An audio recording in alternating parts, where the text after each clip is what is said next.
আজকের এই গল্পটা শুধু একটা গল্পই নয়, এটা একটা আসল ঘটনা। ভাবো, তুমি যদি ঘুমের মধ্যে হঠাৎ চোখ খোলো আর দেখো জানলার বাইরে থেকে তোমার দিকে কেউ এক দৃষ্টে তাকিয়ে আছে, তাহলে মনে রাখবে, ভয় শুধু ছায়াই নয়, ভয় যখন চোখের সামনে এসে দাঁড়ায় তখন মুখ থেকে কোনো আওয়াজ বের হয় না। আজ তোমাদের সাথে শেয়ার করতে চলেছি এমনই এক গল্প। আজ আমি তানিয়া নিয়ে চলে এসেছি এক নতুন গল্প নিয়ে। গল্পের নাম ছায়াভেদী। ওয়াশিংটন ডিসি জর্জটাউন বলে একটা নীরব পশ্চিমিক মহল্লা ছিল। সেখানে একটা বাড়িতে থাকতো একটা ফেমাস অ্যাক্ট্রেস ক্রিস ম্যাকনিল আর তার মেয়ে রিগেন। রিগেন ছিল একটা শান্ত, ভালো, মিষ্টি 12 বছরের মেয়ে। কিন্তু কিছুদিন পর থেকে কিছু অশুভ অনুভূতি বোধ হতে লাগলো তার। প্রথমে ছিল কিছু ছোট ছোট অড বিহেভিয়ার। রিগেনের রাতে ঘুম ভেঙে যেত, সে বিছানায় উঠে বসে থাকতো, কথা বলতো কোনো অজানা ভাষায়, কখনো কখনো নিজের সাথেই হাসতো। মাঝে মধ্যে মনে হতো ওটা রিগেন নয়, অন্য কেউ, শুধু দেহটা রিগেনের। চিন্তায় পড়ে শহরের একটা ভালো ডক্টরের সাথে যোগাযোগ করলো মিসেস ক্রিস ম্যাকনিল। টেস্ট হয়, স্ক্যান হয়, কিন্তু কিছুই পাওয়া যায় না। সবাই বলে নাকি এটা নার্ভাস ডিসঅর্ডার বা মেন্টাল প্রবলেম। কিন্তু তারপর শুরু হয় আসল বিপদ। রিগেনের শরীরে নেমে আসে একটা আশ্চর্য ব্যাপার। মাঝে মধ্যে তার আওয়াজ হয়ে ওঠে কঠিন আর ক্রূর। তার মুখ দিয়ে বের হয়ে আসে অন্যরকম সব কথা, যেটা একটা ছোট্ট মেয়ের থেকে আশা করা যায় না। তার ঘরে এমন এমন কিছু ঘটে যা সায়েন্সও ব্যাখ্যা করতে পারে না। ফার্নিচার নড়ে ওঠে, হাওয়া ছাড়া দরজা বন্ধ হয়ে যায়, আয়নার সামনে যেন কারো ছায়া দেখা যায়। তখন ক্রিস একেবারে ভেঙে পড়ে। সে আশ্রয় নেয় একজন ক্যাথলিক ফাদারের কাছে। ফাদারের নাম ছিল ফাদার ড্যামিয়ান ক্যারিস। কিন্তু উনিও প্রথমে বিশ্বাস করতে পারেন না। সে মনে করলো এই মেয়েটা মানসিকভাবে অসুস্থ। কিন্তু যখন নিজের চোখে দেখেন রিগেনের এই ভয়ঙ্কর রূপ, সে অবাক হয়ে যায়। একটা মেয়ের শরীর হাওয়ায় ভাসছে। তখন সে বুঝতে পারেন আসল ব্যাপারটা। তারপর রিগেনকে অন্য একজন বড় প্রিস্টের কাছে নিয়ে যাওয়া হয়, ফাদার মেরিনের কাছে, যিনি আগে একটা ভয়ঙ্কর অশরীরীর সাথে লড়েছেন। তারপর শুরু হয় অশরীরীকে তাড়ানোর প্রক্রিয়া, একটা ভয়ঙ্কর যুদ্ধ, আলো আর অন্ধকারের মধ্যে। রিগেনের ঘরে ঘন্টা বাজতে আরম্ভ হয়। রুমের টেম্পারেচার একেবারে বরফের মতন ঠান্ডা হয়ে যায়। তার মুখ ঘুরে যায় 180 ডিগ্রি। সে বিভিন্ন ভাষায় কথা বলতে থাকে, কোনো পুরনো ল্যাটিন মন্ত্রে। সে হাসে, সে কাঁদে, সে ভগবানকে গালাগাল দেয়। সে প্রশ্ন করে ফাদারকে, তুই ভগবানকে বিশ্বাস করিস? তারই সাথে ফাদারের অতীত নিয়ে বাজে মন্তব্য করতে লাগে। 1 ঘন্টা 2 ঘন্টা, দিনের পর দিন ফাদার মেরিনের অবস্থা একেবারে খারাপ হয়ে ওঠে এবং একদিন হার্ট অ্যাটাকে প্রাণ ত্যাগ করলেন সে। ফাদার ক্যারিস খুব ভাবে মানসিক আঘাত পান, আর ঠিক সেই সময়ে সে একটা সিদ্ধান্ত নিলেন। সে ওই অসত্য আত্মাকে নিজের মধ্যে প্রবেশ করতে বললেন। সে বলে, তুমি বাঁচতে পারো, মেয়েটা বাঁচতে পারে, কিন্তু আমি নয়। সঙ্গে সঙ্গে ফাদার ক্যারিস নিজের দেহটা ছুঁড়ে ফেললো জানলার বাইরে। মারা যাওয়ার আগে তিনি বলেন, যেভাবেই হোক রিগেনকে তাদের প্রাণে বাঁচাতেই হবে। সেই দিনের পরই রিগেন আবার নর্মাল রূপে ফিরে আসে, কিন্তু সেই চোখের মধ্যে যেন একটা আতঙ্কের ছায়া বসে আছে তার। অনেক বছর কেটে যায়। রিগেনের এখন একটা নর্মাল লাইফ চলছে। সে কলেজে পড়ে, হাসিয়ে ঘুরে বেড়ায়, বন্ধুদের সাথে অনেক সময় কাটায়। কিন্তু রাতে যখন সব আলো নিভে যায়, সেই পুরনো ঘটনার ছায়া আবার ফিরে আসে। একটা রাতে রিগেন ঘুমের মধ্যে দেখতে পেল এক অজানা ছায়াকে। সে চোখ খুলে, কিন্তু কিছু দেখতে পায় না। সে আবার ঘুমানোর চেষ্টা করে, আর ঘুমের মধ্যে সে শোনে, তুই কি ভুলে গেছিস? আমি এখনো এখানেই আছি। সে ঘোরে মরীচিকা দেখে। আয়নার সামনে দাঁড়ালে তার প্রতিফলনটা হাসছে, কিন্তু আসলে তার মুখে কোনো হাসি নেই। তার গলা থেকে বেরিয়ে আসছে অন্যরকম এক শব্দ।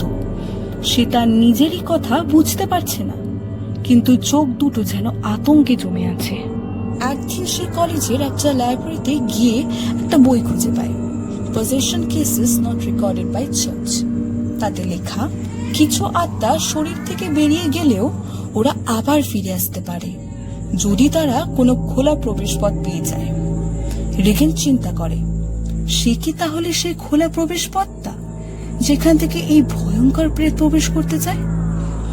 এক রাতে সে জানালা দিয়ে বাইরে তাকিয়ে দেখে একটা দীর্ঘদেহের ছায়া দাঁড়িয়ে আছে, একটা মেজ ভাঙা হাত তুলে তাকে দেখাচ্ছে। সেই রাতে রিগেন আবার অবিষ্ট হয়ে পড়ে, কিন্তু এইবার সে পুরোপুরি শান্ত হয়ে যায়। তার মুখে কোনো কথা নেই, কিন্তু চোখ দুটোর মধ্যে একটা অন্যরকমের শান্ত নিষ্ঠুর অভিব্যক্তি ফুটে উঠছে। বিছানা থেকে উঠে রিগেন খপ করে রেডিওটা তুলে ধরল, যেখানে একটা পুরনো অডিও টেপ বাজছিল ফাদার ক্যারেসের। মেয়েটাকে ছেড়ে দাও আর আমাকে নিয়ে যাও। তারপর ঘরের দেওয়ালে ঝোলানো ঘড়িটা হঠাৎ বন্ধ হয়ে যায়। রাত তখন 3টে, সবকিছু নিস্তব্ধ হয়ে যায়। রিগেনের হাত দিয়ে বের হয়ে আসছে একটা পুরনো রোজারি চেন, যার মধ্যে দিয়ে রক্ত বেরোচ্ছে। মেঝেতে সেই রক্তের ফোঁটা পড়তে হঠাৎ এক লেখা ভেসে ওঠে। সেখানে লেখা, প্রবেশ পথ আবার খুলতে চলেছে। ক্রিস, তার মা, এখনো বেঁচে। সে একটা অবসরপ্রাপ্ত বাড়িতে থাকত, কিন্তু গত কিছুদিন আগে সে নিজের মেয়ের সাথে থাকতে এসেছিল। নিজের মেয়ের এই অবস্থা দেখে সে নিজে একেবারে ভেঙে পড়ে। এইবার রিগেনকে বাঁচাতেই হবে। প্রেতকে শুধু বের করলেই হবে না, তার আসার পথ চিরকালের জন্য বন্ধ করতে হবে তাদের। এবারে যুদ্ধটা হবে অন্যরকম, আরো ভয়ঙ্কর। রিগেন এখন আর সেই ছোট্ট মেয়েটা নেই, তবে তার চোখে একটা বিশেষ ছায়া থাকে, যেটা রাত হলে আরো ঘনিষ্ঠ হয়ে ওঠে। সে ছায়া কিছুই চায় না, না রক্ত না প্রাণ। সে ছায়া চায় শুধু একটাই জিনিস, রিগেনের মন। ক্রিস একদিন দেখে যে রিগেন রাত হলে কোথাও চলে যায়। ঘরে নেই, এমনকি তার ফোনটাও নেই, কিন্তু জানালা খোলা। আয়নার উপর লেখা, আমি এখনো তোমার ভিতর আছি। তারপর হঠাৎ একটা ভিডিও চেপ চলতে শুরু করে, যেখানে দেখা যায় রিগেন একটা অ্যাবান্ডন চার্চের মধ্যে বসে রয়েছে, কিছু বলছে পুরনো ল্যাটিনে। তার পাশে একটা কঙ্কাল, আর তারই সাথে জ্বলছে একটা ক্যান্ডেল। ক্রিস তখন বুঝতে পারে একা সে কিছুই করতে পারবে না। সে তখন শহরের 20 নামী একটা প্রিস্টের সাথে যোগাযোগ করে। তার নাম ফাদার এলিজা, যিনি প্রেত আসরের উপর রিসার্চ করতেন। ফাদার এলিজা বোঝেন এই আত্মাটা আর কেউ না, এটা হলো সাকিউবাস, একটা অভিশপ্ত আত্মা, যা যে কোনো দুর্বল মনের মানুষের উপর ভর করে। রিগেন তার বাবাকে হারানোর পর একেবারে আবেগপূর্ণ হয়ে ওঠে। একটা রাত যখন ওরা চার্চে যায়, সেখানে রুগ্ন দেয়াল আর ভাঙা ক্রুসিফিক্স দেখা যায়। আর দু চোখ বন্ধ করলে যেন মনে হয় তাদের পেছনেই কেউ হাঁটছে। ওরা দেখে রিগেন কাঁদছে ওইখানে। রিগেন যেন কোনো ঘোরের মধ্যে আছে, তার চোখের মনে পুরোপুরি কালো হয়ে গেছে। ঠিক রিগেনের পেছনে দাঁড়িয়ে একটা লম্বা ছায়া মূর্তি। ফাদার এলিজা শুরু করলো এক্সরসিজমের মন্ত্র। শুধু মন্ত্রই না, বাজছে চার্চের ঘন্টা। জানালাগুলো জোরে জোরে কাঁপুনের ফলে ভেঙে পড়ছে। ঠান্ডা বাতাস সারা চার্চ বয়ে উড়ে যাচ্ছে।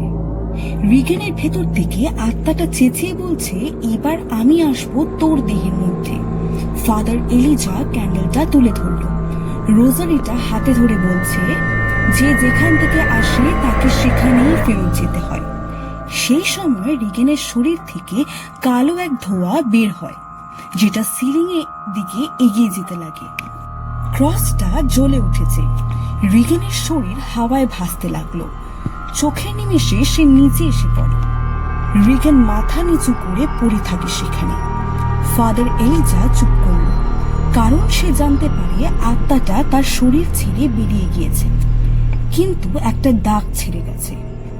এইসব শেষ হলেও চার্চের একটা দেয়ালে পুরনো অংশে লেখা ভেসে উঠছে যে একবার ছায়াকে আমন্ত্রণ দেয় তার ঘরে আর আলো ফিরে আসে না।